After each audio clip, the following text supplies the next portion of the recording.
بعض لوگ ایک حدیث کی بنیاد پر غلط فہمی کے اندر مبتلا کرتے ہیں۔ حدیث المستدرک علی الصحیحین میں موجود ہے، حدیث نمبر 1552 کہ رسول اکرم صلی اللہ علیہ وسلم کا ارشاد پیش کیا جاتا ہے، اذا سمع احدکم النداء والاناء علی یدہ فلا یضعہ حتی یقضی حاجتہ منہ۔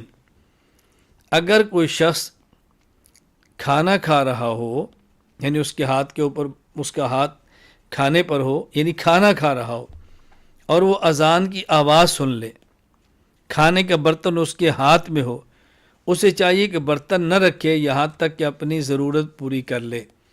یعنی اگر کوئی شخص روزے کی سحری کر رہا ہو اور اذان ہو جائے تو اللہ کے نبی فرماتا ہے کہ اپنی سحری کو جاری رکھے۔ تو اس سے بعض لوگ اس غلط فہمی کے اندر مبتلا ہیں اور دوسروں کو دھوکہ دیتے ہیں کہ اگر سحری کرتے ہوئے اذان ہو جائے تو آپ کھانا مکمل کرنے سے روزہ نہیں ٹوٹے گا۔ حالانکہ حدیث پاک کے معنی ہرگز نہیں۔ اچھی طرح ذہن نشین فرما لیں، قرآن کریم سورۃ البقرہ آیت نمبر 187، وَكُلُوا وَاشْرَبُوا حَتَّى يَتَبَيَّنَ لَكُمُ الْخَيْطُ الْأَبْيَضُ مِنَ الْخَيْطِ الْأَسْوَدِ مِنَ الْفَجْرِ۔ سحری کھانے کا وقت صبح صادق تک ہے۔ وقت داخل ہو گیا، سحری کو چھوڑنا ضروری ہے، مؤذن اذان دے یا مؤذن اذان نہ دے۔ تو سحری کا تعلق اذان کے ساتھ نہیں بلکہ صبح صادق کے ساتھ ہے۔ فجر کا وقت داخل ہوا، کھانا چھوڑ دیں، خواہ مؤذن نے اذان دی ہو یا اذان نہ دی ہو۔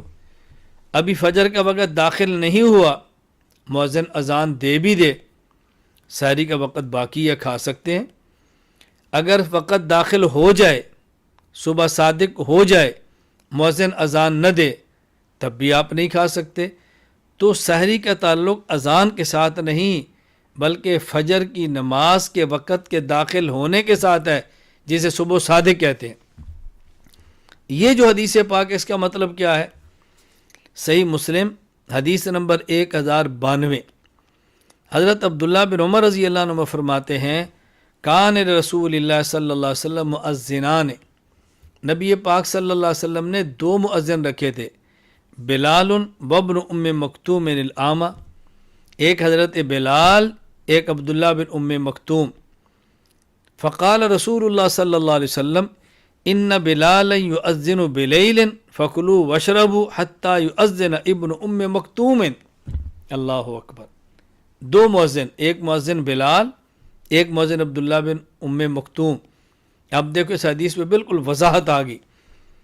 بلال اذان دیتا ہے کب؟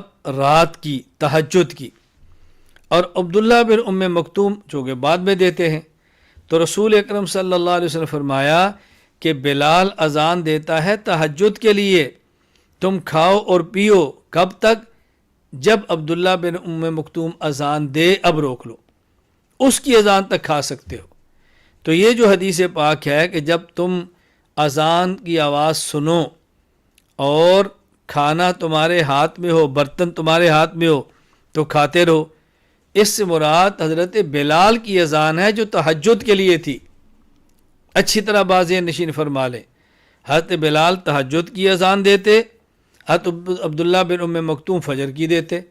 تو یہ جو اللہ کے نبی نے فرمایا کہ جب تم کھانا کھا رہے ہو اور اذان شروع ہو جائے تو کھانے کو جاری رکھو، اس سے مراد حضرت بلال کی اذان ہے جو تہجد کے لیے تھی۔ ورنہ اللہ کے نبی خود فرما رہے ہیں کہ فَكُلُوا وَاشْرَبُوا حَتَّى يُؤَذِّنَ ابن ام مکتوم، کہ تم کھاؤ اور پیو عبداللہ بن ام مکتوم کی اذان تک، جب ان کی اذان شروع ہو جائے پھر نہیں کھانا۔ تو دیکھو کس قدر دھوکہ ہے کہ مکمل بات نہیں کرتے اللہ کے بندے، پوری بات نہیں کرتے۔ ہم بحمد اللہ تعالی پوری بات کرتے ہیں تو مسئلے میں الجھن نہیں رہتی۔